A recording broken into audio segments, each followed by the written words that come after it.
Leo, real quick before we jump into the game, who are you leaning towards for game one? Again, it's a best of three. You can only do so much in 3 games, and that's hopefully what we get. Where are you going towards for game one? I really like how decisive ONIC are. But at the end of the day, who's the beatdown? Who's dictating what you're allowing your opponent to do? That's ONIC. So I'll say ONIC had a better plan. Yes, SRG did get the pivot. 2 picks on both sides of the last, let's say the last pick for a red side there, that red 5 pick. There's so much that can happen here, but one thing is that it feels almost coin flippy in a way, where it's like, okay, there's clear strategy happening in the draft, but sometimes with certain teams, right, even at this highest level like this with ONIC and SRG, some of these team fights are kind of weird, because even if you have a lead, 5,000-6,000 gold, it's gotten to this place where, again, think what Harara has showed us that she's capable of doing. The way she moves around the map and everything else. Sometimes you think you have a team fight won, and then she escapes. Well, Matilda helps you do that. So here we go. We're going to be jumping into the Land of Dawn. Ladies and gentlemen, once again, it's the semi-finals here for the games of the future. We got a best of 3. One of these teams will move on to the grand final, and one will be knocked down to that 3rd place match. So let's go ahead and jump into this one. Good priority coming in from SRG. The space that the Kimmy and the Bellarix engagements allow for this duo to kind of play toe-to-toe against a very deadly Matilda and Valentina combo. So that allows SRG to cross over first. Cram coming in to help equalize to get that little Wanderer, and that allows SRG to go up maybe about 100, 200 gold. All right, a little bit of a early poking happening here in the mid lane. Of course, this is kind of what we expected. It's funny because the matches yesterday, I felt like were a little more, in terms of the mid lane, you didn't see, when it got to game 3, you didn't see that crazy go-to strategy where it's like mid lane's whole, pre-first turtle is, let's see if we can get some battle spells out. Let's see if we can actually cause some havoc here, potentially get a first blood. But when that doesn't happen, it's kind of more of a stalemate into that first turtle. Then you're like, okay, eventually this big fight is going to break out. Looks like they're going to go for Cram. It's tanky enough, though. Oh, all right. Given that was just a 3-man gank, ONIC tried, and you can see how early on, even without items, Keyboy's Wisps hurt. But again, Cram, no worries there. Did not need to pop the Purify. Maybe just needed to regen, so that's a free resource. Turtle spawns in the upper quarter. Good start for the bottom lane as well. Sans here in trouble. Forced to flicker back. Stormy wants to finish the job. Finds it. SRG draws first blood. Up top, though, they force a Purify from Cram, and they will trade off for SRG's team captain's down. Here comes SRG. Coming for the clapback. Down goes Kairi. Uni takes him down. ONIC out of jungler. Circling Eagle. Knocking up one, but Stormy gets away. Able to purify through, and Uni finds K-Boy. Lootpi gonna dash on back. SRG, massive win across 2 lanes. Oh, man, that was really good from SRG, and this should result in them getting this turtle, because I don't think Kairi's going to be there in time, as he's just going to grab his buff. And Yum's setting up, so Uni able to secure the objective, and some kills too. Again, 2 kills in the hands of Uni on a Harara. Now, usually when the Harara is picked up, we've seen it go to a point where, it might struggle a little bit in the early game, but if you get some early kills, and you're moving the way Uni's moving, this is why people have been so impressed by Uni. Again, Sakai's amazing jungler, but Uni, when he stepped in, even back in Paris, people are like, how would this pan out? Well, now Uni starting strong in game 1 against ONIC to get SRG to the grand finals here. This is something that can snowball out of control if you're ONIC, and you gotta be a little cautious about this, because the way that just Harari can do some crazy things. This is why I was saying it almost felt coin flippy because of her kit, and then that's why if you're gonna pick a Guinevere, which we saw banned out quite a bit of times, they can still play with that potential to go in spatial migration, Requiem combo. But what they can't let happen here, Leo, is those stacks to build on the Sky Piercer of Uni. Remember when we've seen a fully stacked Sky Piercer Harara, how dangerous it can be. I don't think dangerous is the word to describe it. Unfair is a little more appropriate. Selangor Giants now crossing over to the lower quarter of the map. They know that they have the initiative here. They have tempo on their side. They're forcing Kelra back. And here's the issue with a Uranus, right? If you're holding the map hostage, you're winning. But if your opponent doesn't care, you're kind of just a big meat shield, a walking ward. Your vision that floats and moves around. So I think that's what Srg Red Giants are taking advantage of. The fact that they've isolated Lutpi from the action. It's basically Cram calling the shots, holding down the lane, and then he'll be able to make it back after expanding rivers. Turtle spawns lower quarter. Let's see how ONIC close this gap. It's about a 700, 600 gold lead. Yeah, it's not too much.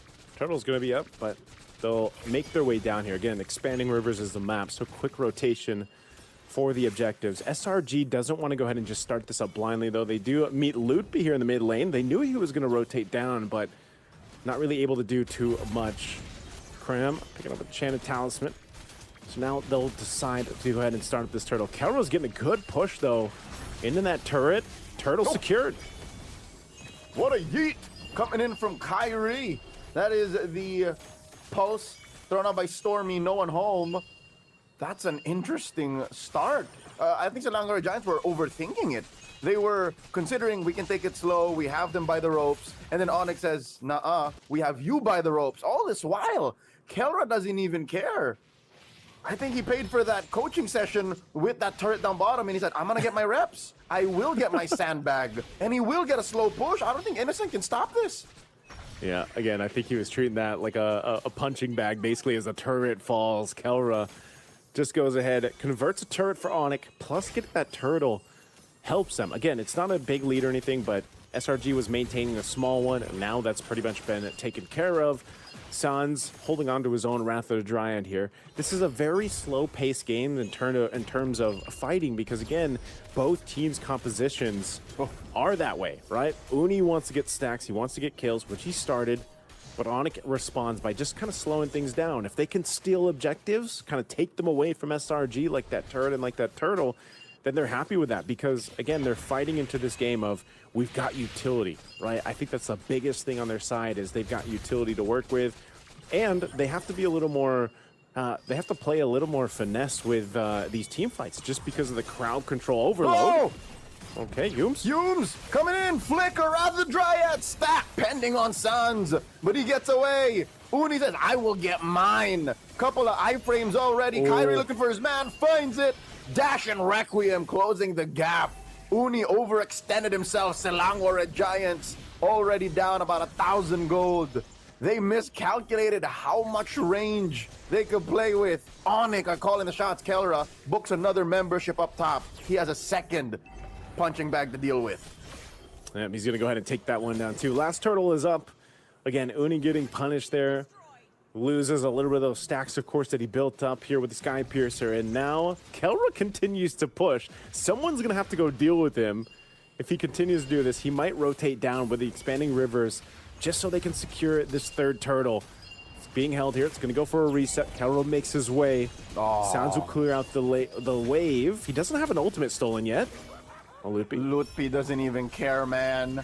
This is best case scenario. ONIC have forced SRG to respond, but the Giants will take the turtle, and Lutpi continues. No. ONIC did not get to take advantage of Lutpi's spacing. Oh, he does pop the consecration there, holding on to Purify. What is ONIC playing here? What's the long-term benefit of playing footsies like that and not getting anything in return? SRG have effectively closed the gap. They stopped the bleeding. Joseph, there's just barely 2,000 between them. That could have definitely gotten worse, but SRG put a bandage. In comes Kelra. Punches Innocent in the face. Finds Keyboy, and it's enough to stop him. That traction pulse stops the rest of them. Now Uni finds Kairi coming in with one dash, an iframe. A little bit more left in the tank. Uni wants stacks. Finds Keyboy. Takes a bit of damage from Kelra. Punch to the face. Spell Vamp will keep him top. Just like that, a domino effect. SRG now close the gap once again. Barely 500 between them. Well, I don't know. You asked me what was the play, what was the long game here for ONIC. Well, I think they're losing control of the potential for something to happen here, Leo, because now the tier 2 turret up top most likely going to go down as SRG is controlling the space. They do clear out the wave, but it's under half health now. And with a Lord coming up in about 45 seconds, SRG is showing that right now they just have kind of this, they have more damage to work with. I mean, Keyboy was deleted there, it seemed like, from Uni. You know, he's able to go and happen. And maybe this will tell us why. The items that we're looking at right now, you can see a bit of a difference over there for the XP, the mid, and the jungle, obviously. But one of the biggest things, again, is just the threat of stacks on a Hirara. Even without the crazy amount of damage that we're used to seeing with Marksman, for example, when they get that whole that trinity of items set up, it's just the amount of burst and ability they can work with here. And here's one of the things ONIC has to do is, you know, again, crowd control being SRG's one of their biggest favors. We saw it earlier in one of the team fights where if your Wrath of the Dryad or your I'm Offended, and even the Traction Pulse don't land the way that they want them to, then you can re-engage into the fight and make something happen with themselves. Kelra more so just has to kind of wait for that opening, you know? That's one of the main things. He's mostly just been punching turrets. Well, pretty soon he's going to have to start punching SRG here. This Lord is up. It's being slowly worked on, but they can go ahead and just delay this further. There will be a wave cleared up top by Uni as they go ahead and get ready to take this. They might just look for a fight. Conceal's used. Okay. Lord here, taking quite a bit, down to a quarter. Uni going to punch him. Lutfi holding down, left mid brush. Taking a few hits from Stormy. Lord gets reset. No action just yet. Coming in! Big three-man! Make it a four-man! Requiem coming through! But the damage isn't true. Kelra couldn't get the right punches. There's the stolen Wrath of the Dryad. Yums once more. Cram putting about a bit of damage, dancing around him. Shields for you, shields for me. Down goes Stormy. Stance finds him. Now Innocent falls. SRG are down 2 men. Yum's running away. He's burning. He lives. And now the iframe saves Uni as well. But another circling eagle. Does this ult not have a cooldown? ONIC are happy with what they got. Cram maybe one more, make it 3. They missed a hat trick. Uni iframes through, but Kelra catches him in the chin. And now Cram might fall, but Cram does find Kelra first. 3 for 1. Massive win for ONIC. We're going back and forth here, Joseph, as Kairi threatens another ult, and he finds it. The Requiem plus the stolen Wrath of the Dryads once again. The pulse won't stop it. Keyboy falls. Hume's still alive. Lutfi trying to put Ionic Edge sacks. Kairi gets a double. Now Stormy gonna be up next. Kairi! Stormy gets taken down. Innocent. Not enough lifesteal on this Ruby. That's a wipeout. ONIC go for the Lord. They played the long game, Leo. What a team fight. That was dragged out so much that we saw, what, 2, 3 circling eagles and a bunch of setup potential, and they're going to be able to secure themselves a Lord here. But man, talk about patience. You know, being able to maneuver around that, you know, Kelra able to go ahead and secure the kills there when he needed to.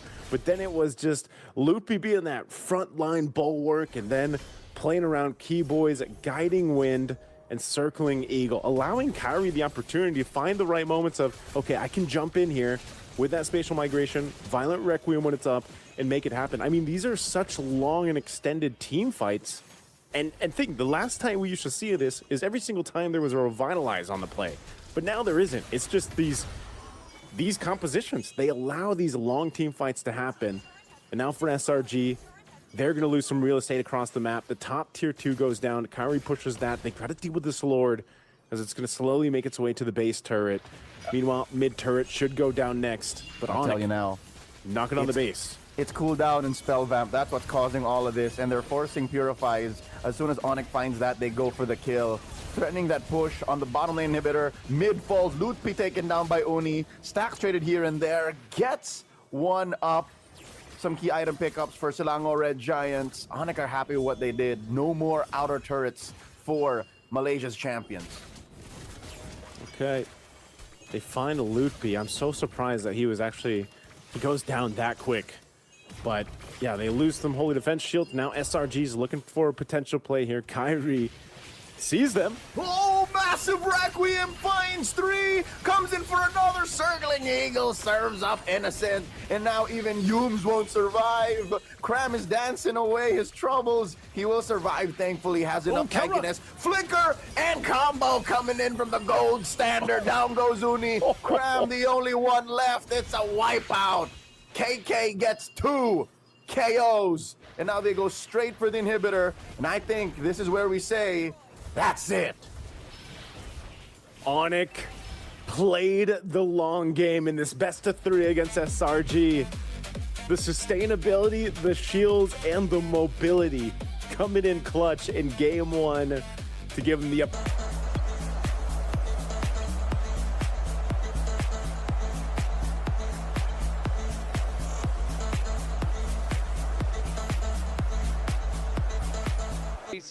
yesterday with the DFYG on the second game. I mean, it was very close. DFYG was going ahead, but then there was a huge turnaround, starting with Kairi getting the load steal. But here are the today's highlights right there. We can see how ONIC actually turned the game around, and then after that there was no stopping. It was like on and on, it was going on and on. But I think early on we got really good fights starting early on, right? Oh, yeah, 100%. I mean, the teams were always on point, always there. I mean, now we see Selangor just making more 2 kills, and this is the fight on the mid fight there, right? So there's going to be a huge turnaround for Team ONIC, because from this moment the game is right now it's even, but they'll get 4 kills and then another 4 kills, and from those another 4 kills, it's just clearly impossible to do anything for the team of Selangor Red Giants.